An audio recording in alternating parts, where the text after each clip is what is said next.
So dramatic. Man, that's hard to follow that. Love it.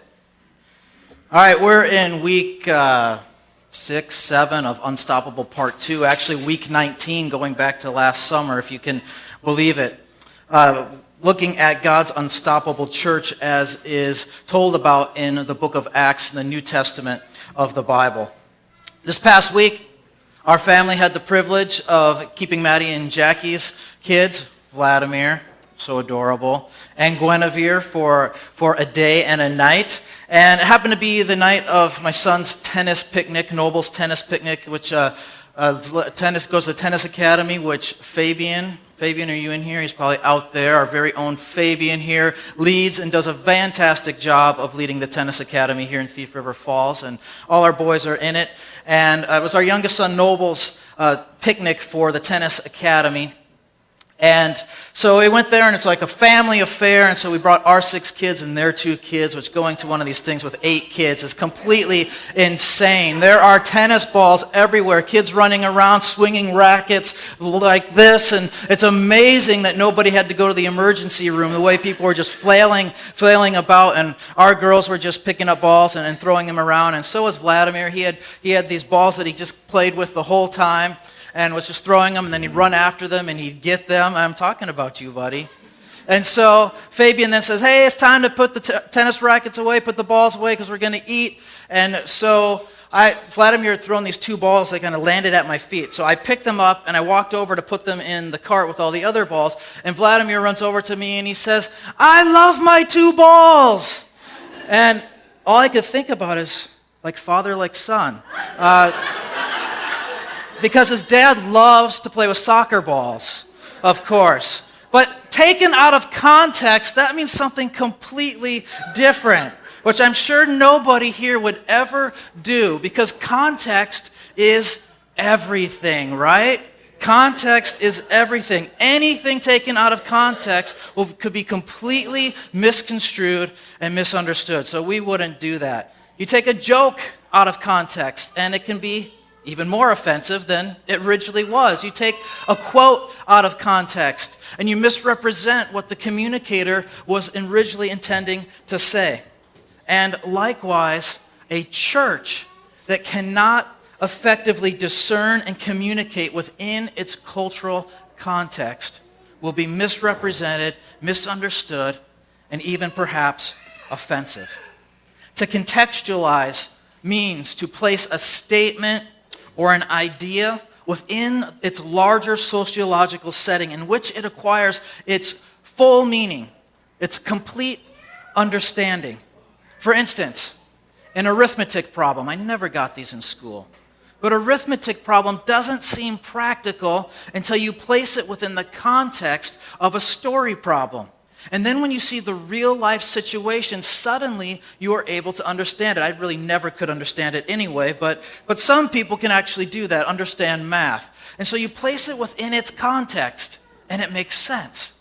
And it's the same way with the good news of Jesus Christ. Christians need to contextualize the good news, to place it within the wider story of our culture in order for it to be more relatable, more understandable, and more acceptable.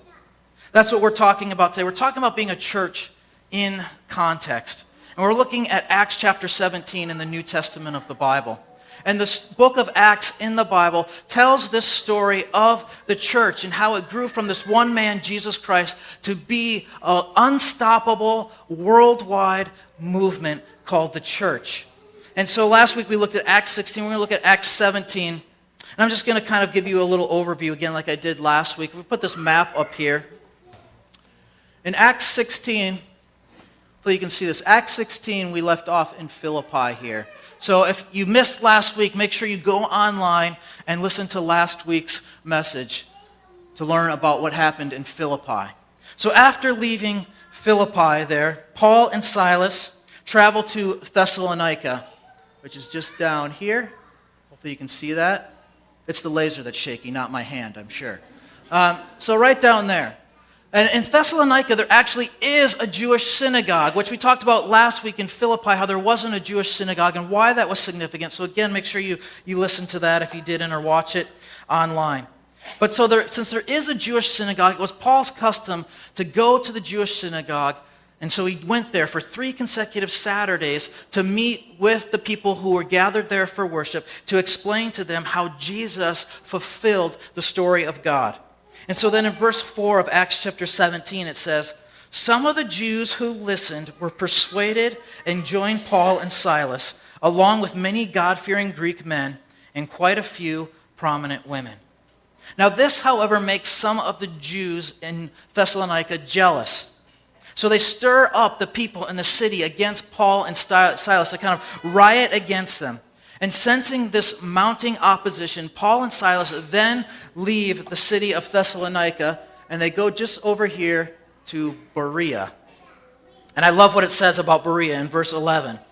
"And the people of Berea were more open-minded than those in Thessalonica. And they listened eagerly to Paul's message. They searched the scriptures day after day to see if Paul and Silas were teaching the truth. And as a result, many Jews believed, as did many of the prominent Greek women and men." But then word gets back to Thessalonica that Paul and Silas are now in Berea preaching the good news. And so some guys from Thessalonica come down to Berea to stir up the people in Berea against Paul and Silas as well. So again, because of the opposition, Paul then leaves Berea while Silas and Timothy stay behind. And Paul travels from Berea down the coast over here to the city of Athens in Greece. And while waiting for his companions, Silas and Timothy, to arrive in Athens, he has some time to do some sightseeing. And while he's there doing some sightseeing, he realizes all the idols that are in this city. And he engages the Greek philosophers and the locals there in some thoughtful dialogue about human existence and the merging of the human and the divine. And some completely laugh him off like, "Oh, Paul, stop. You're so silly." While others are like, "That's interesting, Paul. We'd like to hear more on this matter." And then there are those who completely dive in head over heels and put their faith and trust in Jesus Christ. And you have kind of all of these reactions in the city of Athens. And we're going to dive deeper into this a little bit to learn what it means for us as a church and as followers of Jesus to be able to contextualize the good news for our culture. And there's no greater case study, I think, here than this situation that Paul finds himself in Athens. Because Athens was one of the main cultural and political hubs of the Greco-Roman world. It was home to such philosophical greats as Socrates, otherwise known as Socrates, and Aristotle, and Epicurus, and Zeno, and Plato. All of these guys made their home in Athens. And philosophy was like a sport there, man. People just loved to play it, loved to play philosophical ping pong back and forth with each other. And philosophy and religion could not be separated here in the culture. They were one and the same. And people would spend their entire days debating the newest ideas and the minutest detail. Maybe you know people that are like that. I have some friends like that. But the Greeks' religion was a stark contrast to that of the Jews and the Christians. Because both Jews and Christians believe in one God who is intimately involved in his creation, is very concerned about the affairs of humankind. But the Greeks believed in many gods, hundreds of gods, who were completely unconcerned with human affairs, completely detached from the day-to-day doings of humans. And it seems interesting to me as I read Acts chapter 17 and look at that context, and it seems like many Christians today feel very threatened, offended, maybe, by other cultures and other religions. And I hear people even talking about, it's like, "Oh, this is horrible, what's happening in America today, or what's happening in the world today." It's like, look, you don't understand history.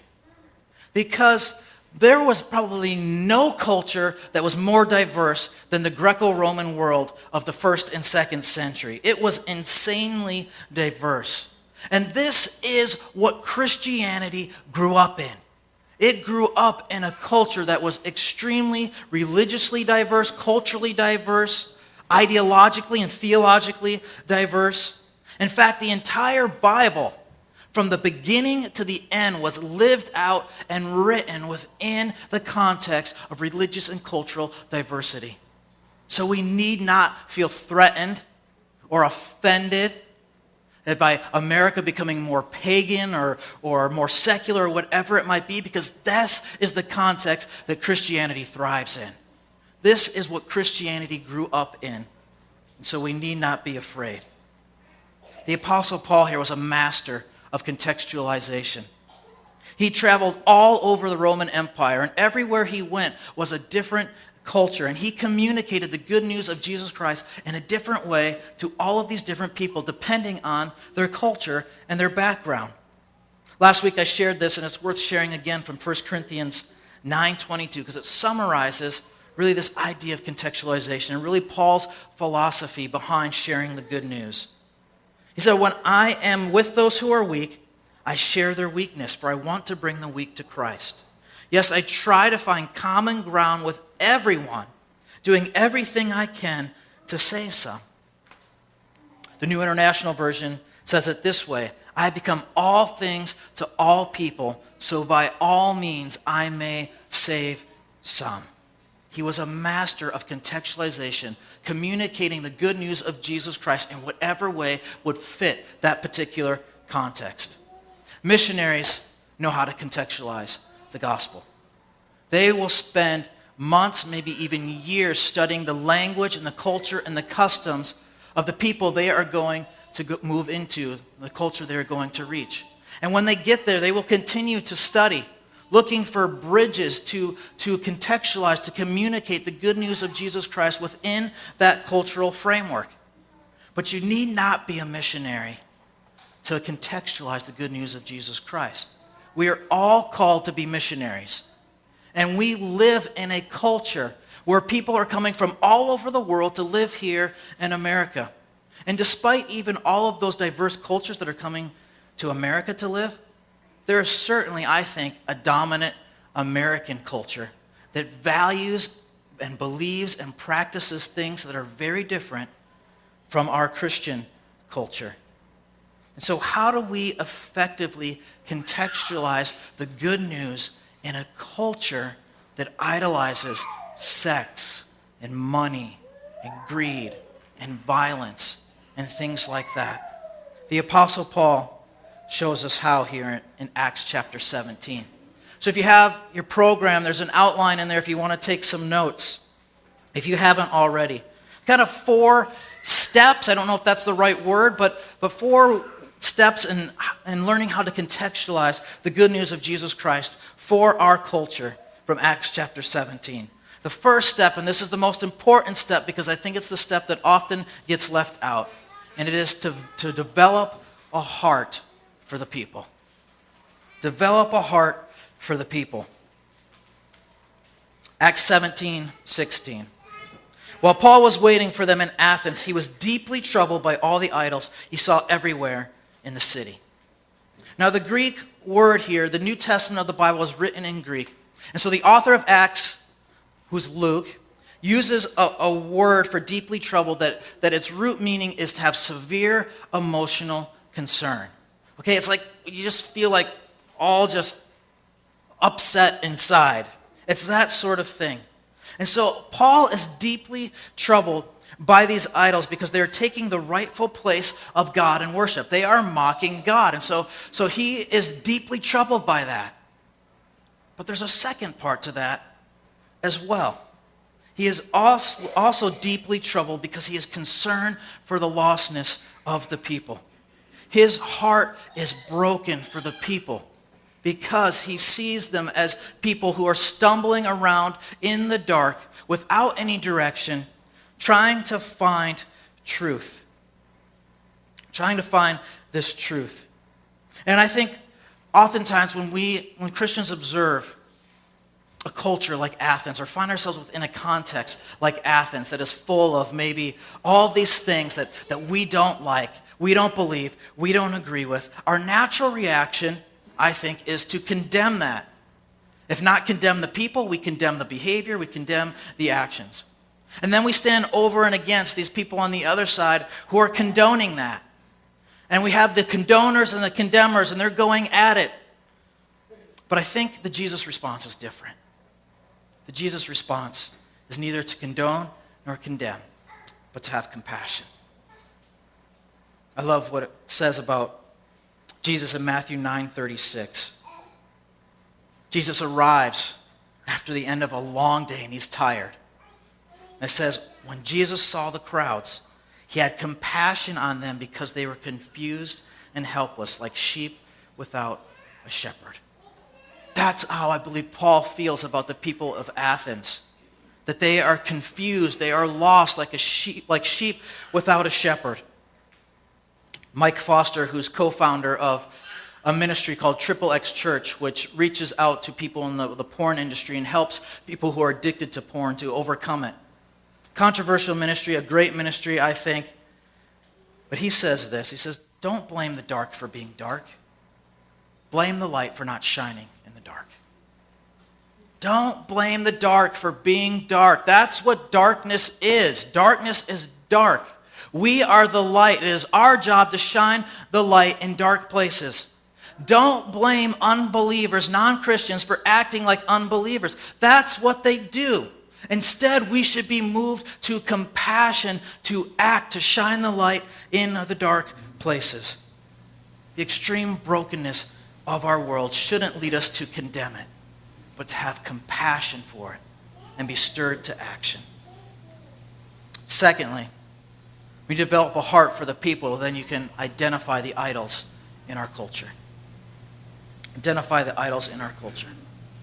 Architecturally and culturally, Athens was completely unparalleled in that time of the first century. There was no other place like Athens. You had the Acropolis and the Parthenon and the Areopagus. These are modern marvels of the time.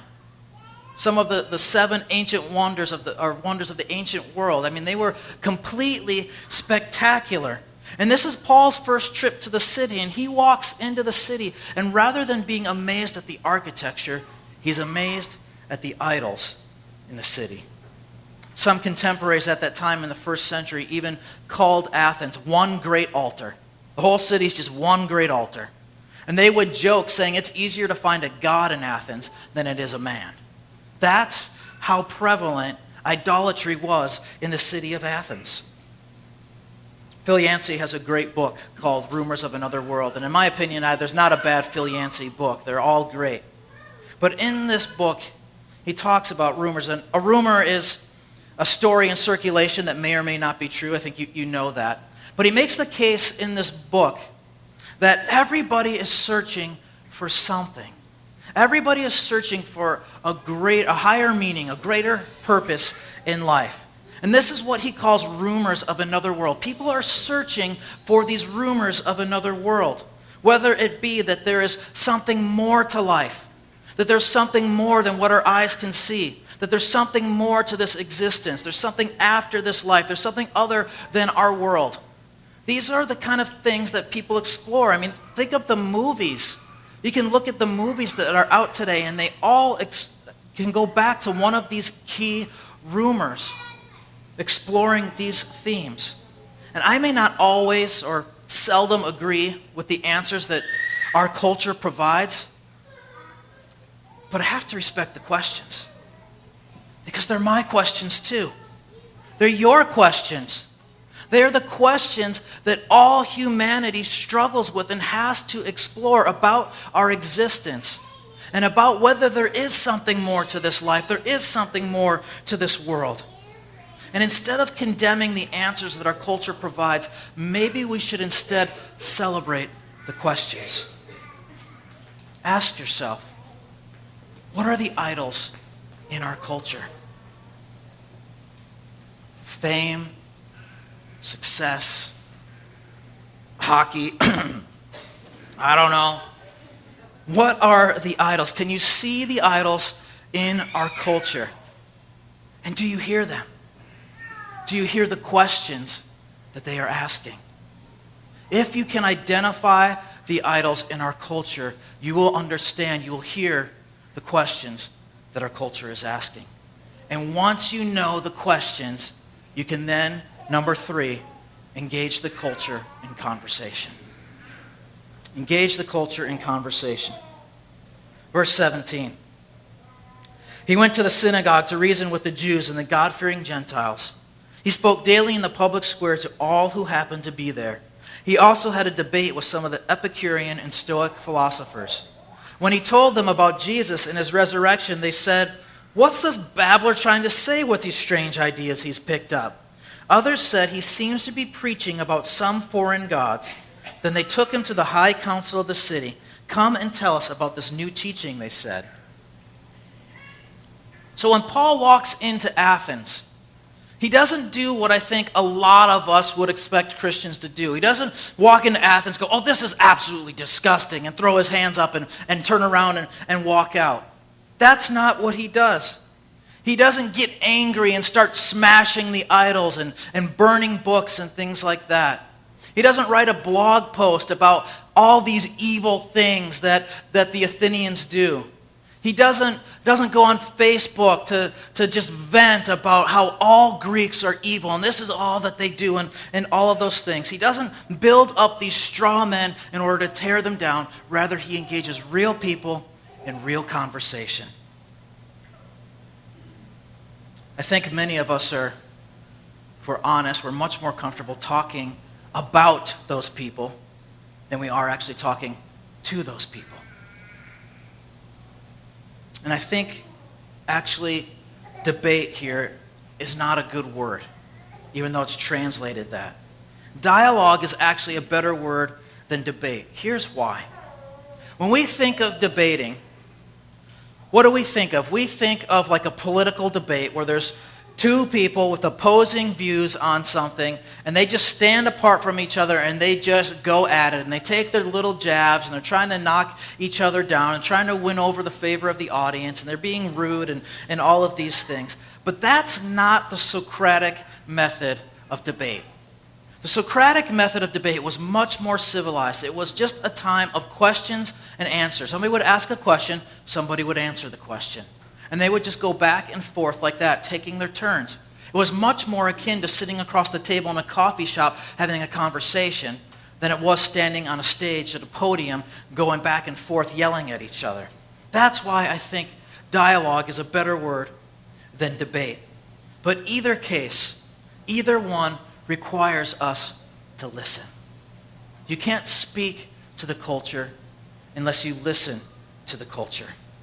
And Paul didn't just listen to what the culture was saying. I think it is significant that he also listened to where they were saying it. Listen to what kind of this parenthetical comment that Luke gives us in verse 21. It should be explained that all the Athenians as well as all the foreigners in Athens seem to spend all their time discussing the latest ideas. Luke is saying, this isn't the norm, okay? This is why Paul did what he did, because this is what the people loved to do. And not only did they love to do it, but here's where they loved to do it. So he debated with the people because that is what they loved to do. And he dialogued with them in the synagogue where people were gathered to talk about religion, to talk about God. And he dialogued in the public square with the people who were gathered there. The public square was a marketplace of ideas where people would exchange goods and services and ideas. They would have booths set up where people would just go and they would just talk about what's the latest idea, what's your latest thought on this. And that's what they would do. And then after that, he was invited to discuss his ideas further at the high council or the Areopagus. I think a key to engaging the culture in conversation is understanding the right context for the conversation. And when we understand the right context for the conversation, know the questions that our culture is asking, then we can, number 4, relate the good news to daily life. Relate the good news to daily life. Remember, what we just read, they were like, what's this babbler talking about? This doesn't make any sense. This is just ludicrous. But let's hear some more about it. So then, verse 22, Paul, standing before the council, addressed them as follows. Men of Athens, I notice that you are very religious in every way. For as I was walking along, I saw your many shrines, and one of your altars had this inscription on it, to an unknown God. This God whom you worship without knowing is the one I'm telling you about. This is the epitome of contextualization. What's this babbler talking about? Okay, here, let me break it down for you, he says. Here's what I'm talking about. This unknown God is a rumor of another world. It is a rumor of another world. Let me tell you about this unknown God that you are so desperately seeking. I think a lot of times we get in that situation, and instead of listening to people, we're debating them. And we're condescending to them. Oh, that's so ridiculous. We're like the Athenians were to Paul, you're just babbling on. And we condescend to them. But I think what Paul does is actually the opposite. Instead of condescending to them, he congratulates them. He looks at them and he says, I see all of your idols.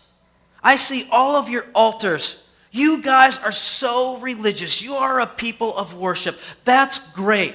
Now, let me tell you about this God that you desire to worship. He doesn't end it just at congratulations, but he goes on to say, I know this God that you're seeking.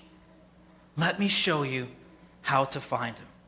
And he makes the good news understandable by relating it to their context. That's what it means, whether you are in Athens or in Thief River Falls, to contextualize the good news. First, we have to have a heart for the people. Then we have to be able to identify the idols in our culture in order to engage our culture in conversation so that we can relate the good news to the daily life of people wherever they are at. As I close, let me just give you 3 next steps here that are on the bottom of your program. Pretty simple in general. The first one is to see, as I've been talking about, see the idols in our culture. Where are the idols? What idols do we have in Thief River Falls? What idols do we have in our culture? And perhaps, even more pointedly, what idols do you have in your life? Ask God to reveal to you the idols that you have in your life. Secondly, then feel. Ask God, what breaks your heart, God? Break my heart for the things that break yours. Will you look at the things of culture and just be disgusted? Or will you be emotionally concerned for our culture and its people? And then third, to speak. To speak into the culture as part of the culture. And when you speak, do you build bridges or do you build barriers? Build bridges to bring the good news of Jesus in. What are the fundamental human needs and longings of our culture that Christianity fulfills? Find that and tell people how Jesus fulfills that longing. Let's pray. God, thank you for including us in a movement that is unstoppable. For being a part of your church here in Thief River Falls. And God, we ask that as your church, that we would be a church in context, be able to effectively communicate the good news and just how good it is to our friends and our neighbors and our co-workers and our family members. God, open our mouths to speak what is true. Give us hearts to feel.